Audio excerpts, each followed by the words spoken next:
Le Seigneur allait de lieu en lieu, faisant du bien et guérissant tous ceux qui étaient sous l'empire du diable. En quelques termes, le Seigneur a décrit sa mission terrestre. L'Esprit du Seigneur est sur moi parce qu'il m'a oint pour annoncer une bonne nouvelle aux pauvres. Il m'a envoyé pour guérir ceux qui ont le cœur brisé, pour proclamer aux captifs la délivrance et aux aveugles le recouvrement de la vue, pour envoyer libres les opprimés. Luc 4, 18, 19. Telle était son œuvre. On pouvait trouver des villages entiers où ne se faisait plus entendre aucun gémissement arraché par la maladie. Elle avait passé par là et guéri tous les malades. Son œuvre témoignait de sa divinité. L'amour, la miséricorde et la compassion se révélaient dans chacun de ses actes. Son cœur était rempli de tendre sympathie pour les enfants des hommes. Il avait revêtu leur nature afin de subvenir à leurs besoins. Les plus pauvres et les plus humbles ne craignaient pas de l'approcher. Les petits-enfants eux-mêmes se sentaient attirés vers lui.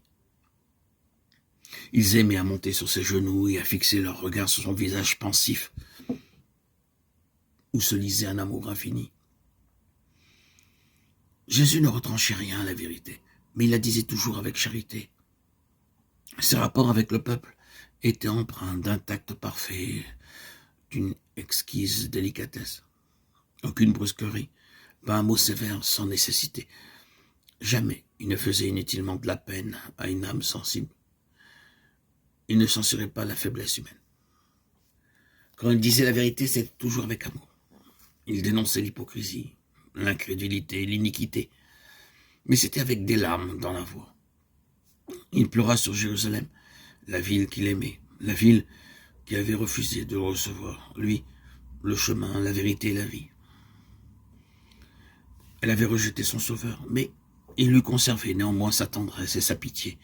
Sa vie était faite de renoncement et de sollicitude pour autrui. Chaque âme était précieuse à ses yeux. Sans se départir jamais d'une dignité divine, il s'inclinait avec un tendre respect devant tout membre de la famille de Dieu. En tout homme, il voyait une âme déchue à sauver.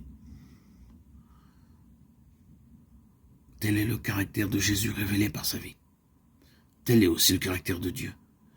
C'est du cœur du Père que les flots de la compassion divine manifestée en Jésus-Christ se déversent sur les enfants des hommes. Jésus, sauveur, tendre et compatissant, était Dieu, manifesté en chair, 1 Timothée 3,16. C'est pour nous racheter que Jésus a vécu, a souffert et mort.